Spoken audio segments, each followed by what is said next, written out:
Balik lagi ke masalah konten, tadi saya sudah sempat cerita. Yang pertama yang paling penting itu adalah konten. Benar. Konten is king. Tapi kalau konten ini tidak diimbangi dengan strategi-strategi tertentu yang kita tuh istilahnya tuh kita kalau bisa kita bisa mengalah, kita harus mengikuti cara main dari yang namanya YouTube. YouTube sendiri ada yang dinamakan sebagai algoritma YouTube atau YouTube algorithm. Nah, teman-teman bayangkan ada banyak video yang diupload setiap harinya. Bagaimana caranya hanya beberapa video itu bisa muncul ke dalam home kita? Itu yang ada yang namanya YouTube algorithm. YouTube algorithm itu yang akan memberikan nilai dari setiap video-video tadi, sehingga dari mungkin jutaan video itu bisa masuk ke dalam 8 kotak di home kita. Itu mereka semua bersaing. Yang menentukan itu adalah YouTube algorithm. Nah, ada beberapa faktor yang saya pelajari yang menentukan kenapa kok video itu bisa muncul di home-nya orang atau disuggestkan sebagai watch later atau recommended. Pertama, yang paling penting adalah retention rate. Retention rate itu adalah apabila kita punya video 10 menit, kemudian video kita tuh rata-rata ditonton 5 menit, nanti itu ada di dashboardnya YouTube ya, semua data statistik tadi ya. Maka retention rate kita adalah 50%. Dan apabila retention rate kita semakin tinggi, artinya YouTube akan memberikan impresi bahwa video kita ini menarik perhatian banyak orang. Jadi semakin tinggi retention rate-nya, maka semakin baik. Rata-rata kalau retention rate saya videonya 0-15 menit itu sekitar 30-50%. Saya melihat ada beberapa channel yang katanya retention rate-nya bahkan di atas 60%, itu juga ada. Nah, itu sendiri tergantung dari konten kita. Apabila kita bisa menghasilkan konten yang membuat orang itu bisa stay nonton, maka YouTube akan senang. Kenapa? Karena goalnya YouTube adalah menghasilkan uang, ya kan. Selain dia memberikan video-video yang ditonton yang memberikan benefit, tapi menghasilkan uang. Nah, caranya dia mendapatkan uang adalah kita harus menempatkan iklan, sehingga ketika iklan itu diputarkan, maka perusahaan pemberikan akan memberikan semacam profit kepada kita, dan YouTube akan membagi untuk YouTube partner dan untuk kita.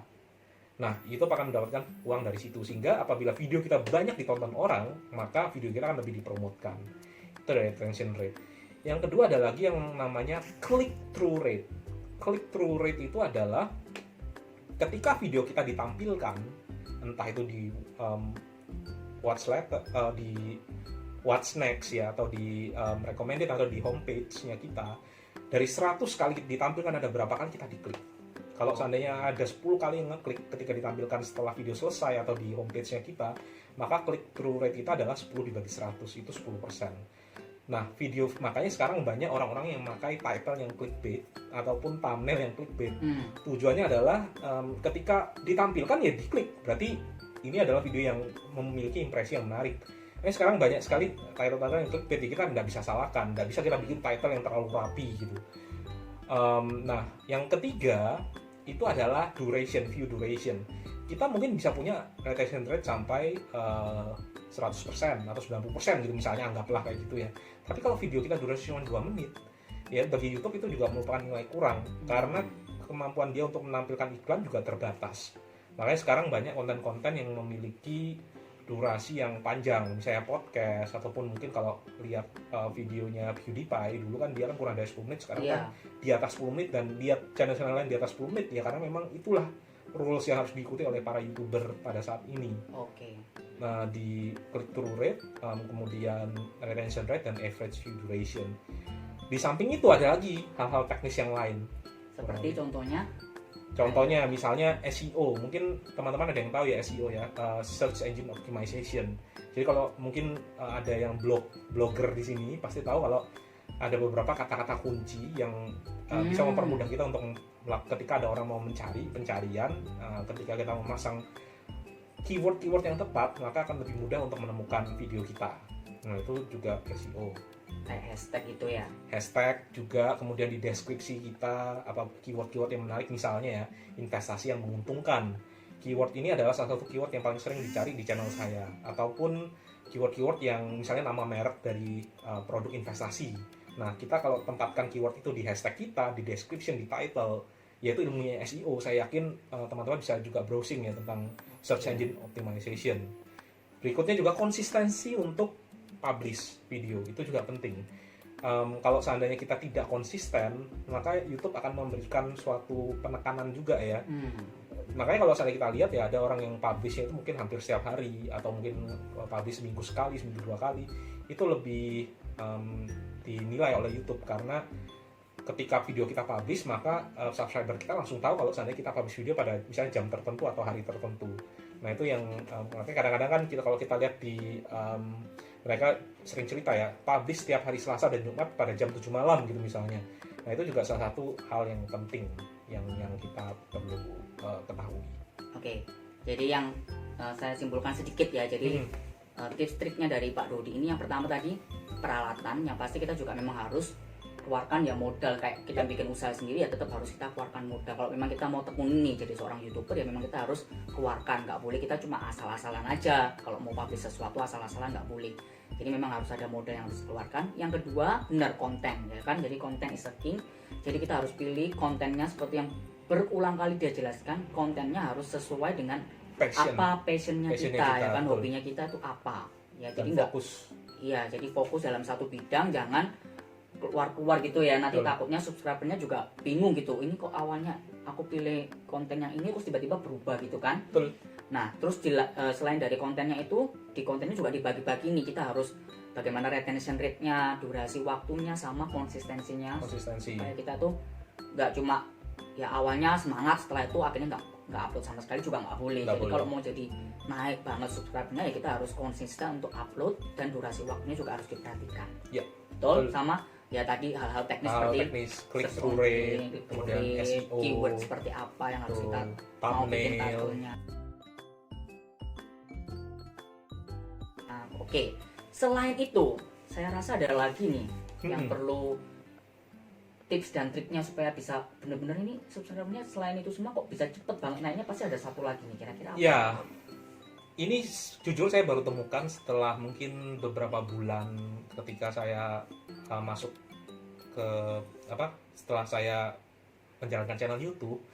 Ternyata ada beberapa subscriber saya itu yang komen ke saya mengatakan bahwa Pak, terima kasih Pak, komen saya ini selalu dibales, komen-komen saya lihat juga komen lain selalu dibales, karena mereka itu kadang-kadang malah jarang dibales komentarnya mereka.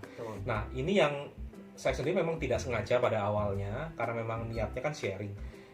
Mungkin memang ada background dosen juga, kalau dosen kan memang suka sharing kan, dan ketika ada mahasiswa yang nanya pasti kita jawab. Nah itu yang saya coba lakukan. Jadi ketika dari video pertama sampai terakhir mungkin ada sekitar, saya bisa bilang lebih dari 95% komentar-komentar itu saya jawab, kecuali komen-komen yang istilahnya itu promosi atau spam, itu pasti saya tidak akan jawab ya. Tapi komentar-komentar selama saya bisa menjawab dan komentar itu tidak bersifat ofensif, ya saya akan layani istilahnya. Kenapa? Karena kita publish konten itu misalnya konten A, kita rasa kontennya ini sudah cukup jelas bagi kita sendiri ya, tapi ternyata ada satu sisi atau dua sisi yang kita bahas sedikit, tapi itu merupakan suatu problem bagi mereka. Nah mereka tanyakan dan kita kadang-kadang tidak terduga karena kita tidak pernah mengalami problem tersebut. Saya coba jawab. Nah dari situlah berbekal hal itu ternyata saya baru tahu bahwa ada yang namanya itu engagement. Engagement itu hubungan interaksi antara kita sebagai content creator dan para subscriber atau follower kita. Ketika kita mencoba untuk memberikan lebih kepada para subscriber maupun follower kita, maka kedekatan itu akan semakin erat gitu, dan mereka tentunya akan mendukung kita setiap konten yang kita publish. Mereka akan dengan senang hati untuk melihat dan juga untuk memberikan komentar serta berpartisipasi. Bahkan sekarang sudah mulai ada beberapa subscriber saya yang mulai membalesi komentar-komentar baru yang mungkin belum selesai bales. Dulu kan mereka kan bertanya, kemudian mereka sekarang ikut berkontribusi, kalau pertanyaan sama mereka ikut membantu untuk menjawab. Nah selain untuk engagement, selain dari bahas komentar tadi, saya juga biasanya mengarahkan ke sosial media saya. Memang saya tidak membuat grup, karena kalau grup itu kan menurut saya privacy ya, kalau seandainya kita grup di sosmed gitu kan ya. Ya, dan juga kadang-kadang mereka jadi tahu nomor HP kita. Nah, dan kadang-kadang kalau misalnya grup yang sosial media yang messaging itu, kita harus menyediakan waktu saat itu juga. Nah, kalau saya memberikan itu di Instagram gitu, karena Instagram itu kan kita bisa bebas baca gitu ya. Kalau di messaging yang chat itu kan kita selain memberikan nomor HP, kita juga harus ya kalau nggak dibaca kan nggak enak gitu. Betul. Nah, saya berikan di Instagram, saya juga kadang-kadang memberikan kayak semacam Q&A di Instagram Story, di mana mereka bertanya, kemudian saya respon, kemudian responnya saya publish di Story.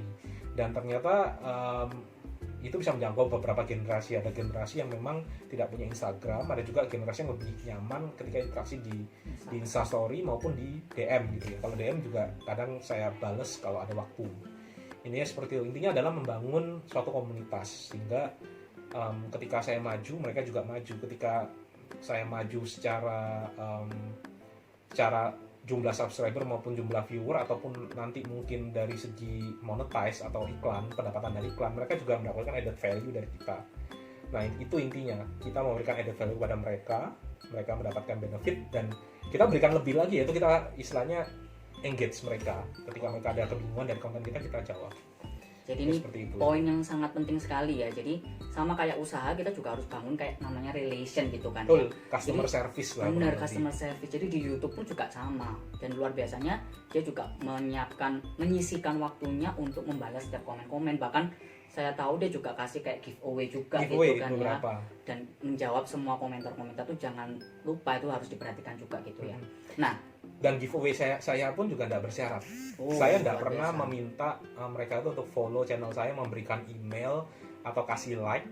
Giveaway saya itu juga berupa komentar. Jadi bagi mereka yang memberikan komentar, saya nanti pasang di comment picker istilahnya. Comment picker untuk di pin komen gitu ya. Bukan di pin komen, ada aplikasi yang bisa memilih komentar secara random. Dan yang dapat random tadi itu pemenangnya. Itu kan berarti kan adil, jadi setiap orang bisa untuk memenangkan, dan itu juga salah satu strategi karena semakin aktif mereka komentar, bagi YouTube engagement itu juga dinilai. Semakin banyak komentar maka video kita semakin lebih dipromot, intinya seperti itu.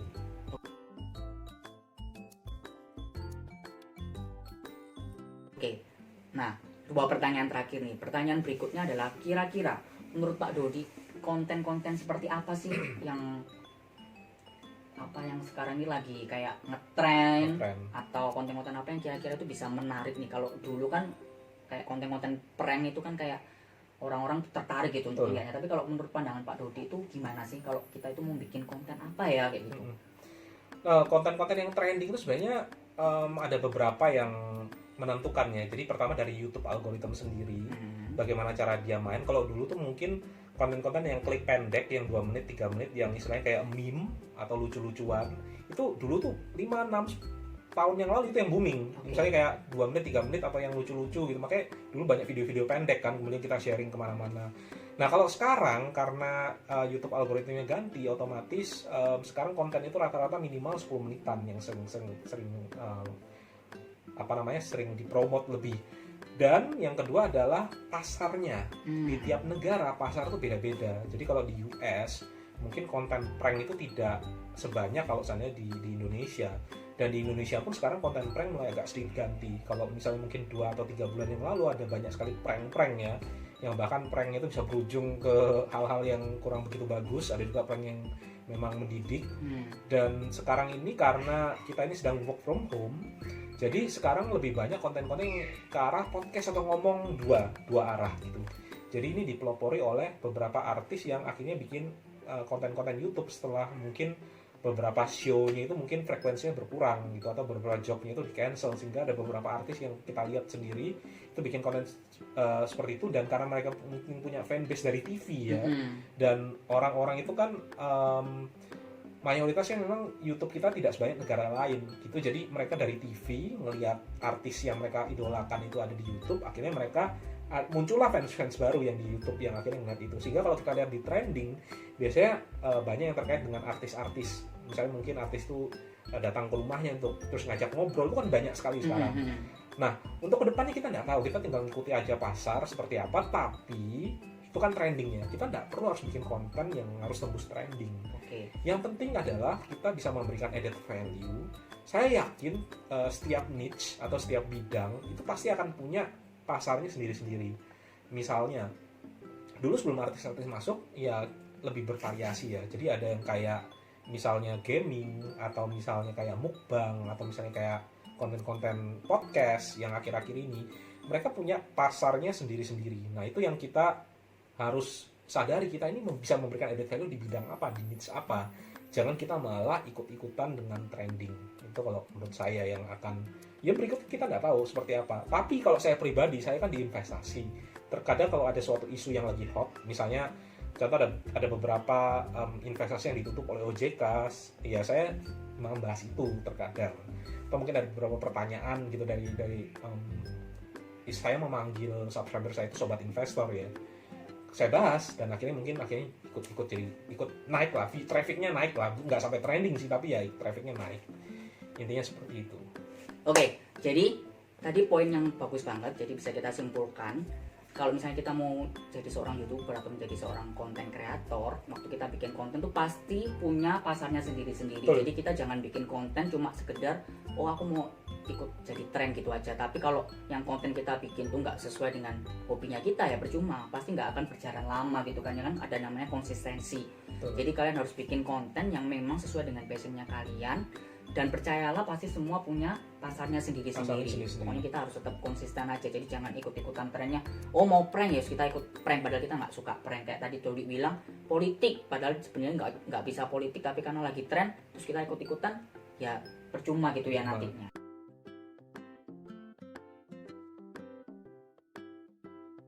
Oke, kemudian sekarang pertanyaan terakhir yang kita pasti juga tunggu-tunggu nih, banyak orang tunggu-tunggu, ya adalah tentang monetize atau gimana ngasilin uang dari YouTube. Ya, jadi kita mau tanya, kan pasti kan kita kalau menjadi seorang konten kreator atau YouTuber nggak mungkin kita cuma sekedar ya maunya gratis terus, nggak mungkin. Kita juga pasti ujung-ujung akhirnya ya kita mau dapetin uang gitu ya. Jadi kita mau tanya gimana kayak mendapatkan penghasilan dari YouTube tuh perlu step-step apa aja kayak gitu ya Mas Dodi. Oke, mungkin ini paling banyak ditunggu-tunggu ya. Tapi gini, saya mau klarifikasi sedikit. Sebenarnya ketika kita jadi YouTuber, semakin kita tidak memikirkan uang, maka semakin kita itu bisa sukses dan bisa memberikan karya yang lebih baik, memberikan added value yang lebih tinggi gitu. Ini memang kelihatannya counterintuitif ya, tapi itu yang saya rasakan. Dan juga ketika saya melihat interview podcast YouTuber yang sukses ataupun channel yang grow YouTube, mereka juga menyarankan kalau kita mau bikin YouTube jangan fokusnya ke penghasilan. Kenapa? Karena ketika kita fokusnya ke penghasilan, akan ada jutaan reason atau jutaan momen di mana kita itu akan merasa patah semangat. Karena goal kita dari awal adalah mendapatkan uang. Tapi kalau goal kita adalah ya passion, membagikan, memberikan sesuatu, suatu ketika itu akan terbayar. Masanya kapan? Kita nggak tahu. Untuk saya beruntung sekali. Dalam sekian bulan saya bisa dimonetize. Tapi ada juga beberapa channel yang sampai setahun, 2 tahun, 3 tahun baru bisa dimonetize, dan mereka konsisten karena memang bagi mereka itu hobinya adalah berbagi gitu. Nah, balik lagi, memang salah satu keuntungan kita membuat konten adalah kita nanti akan bisa mendapatkan uang. Setelah sekian bulan perjuangan kita yang mungkin kita tidak bayar dan harus keluar modal sendiri, sama seperti bisnis. Ketika brandnya belum dikenal ya nggak akan mendapatkan omset, ya kan. Nah, pertama kali saya dimonetize itu adalah sekitar di bulan Februari, dan syarat untuk dimonetize itu saya beritahu dulu adalah kita harus punya 1000 subscriber dalam satu tahun, dalam setahun terakhir, dan 4000 jam video-video total kita tuh ditonton. Oke, dalam 1 tahun. Dalam 1 tahun terakhir. 1 tahun terakhir. Dari kita applied ya.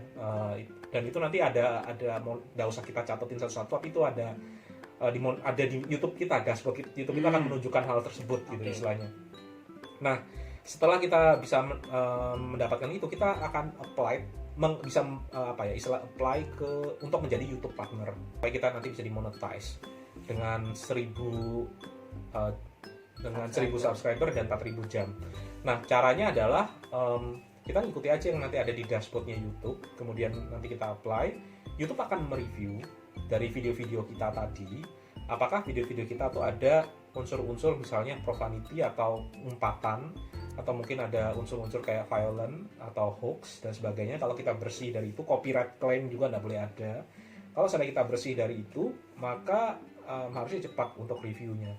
Saya sebelum melakukan tersebut, saya sempat riset sih berapa lama sih. Ada yang bilang 1 bulan, ada juga yang bilang ditolak reviewnya karena ada copyright claim, kemudian apply lagi baru sekian bulan keterima. Nah, saya beruntung itu kalau nggak salah nggak sampai 1 bulan tuh sudah mendapatkan notifikasi bahwa saya berhasil untuk menjadi YouTube partner. Setelah menjadi YouTube partner, nanti akan ada muncul menu yaitu monetization, di mana setiap video kita bisa pasang iklan-iklan di situ. Oke.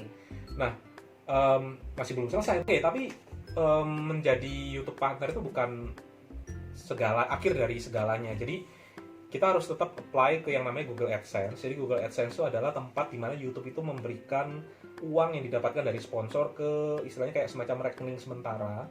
Nah, di Google AdSense itu sama seperti kayak kita dikirimi kartu kredit. Jadi kita nanti akan diberikan PIN berupa surat ya.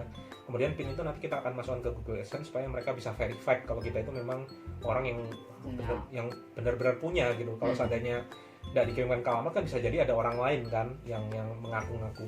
Mungkin yang belum saya ceritakan itu bagaimana caranya kita bisa, maksudnya ada berapa iklan yang mungkin kita tempatkan di situ ya. Jadi di tiap video itu tergantung dari kita sendiri. Ada 3 tempat kita bisa menempatkan iklan. Satu di awal, kedua di mid roll di tengah-tengah, yang terakhir tuh di akhir video.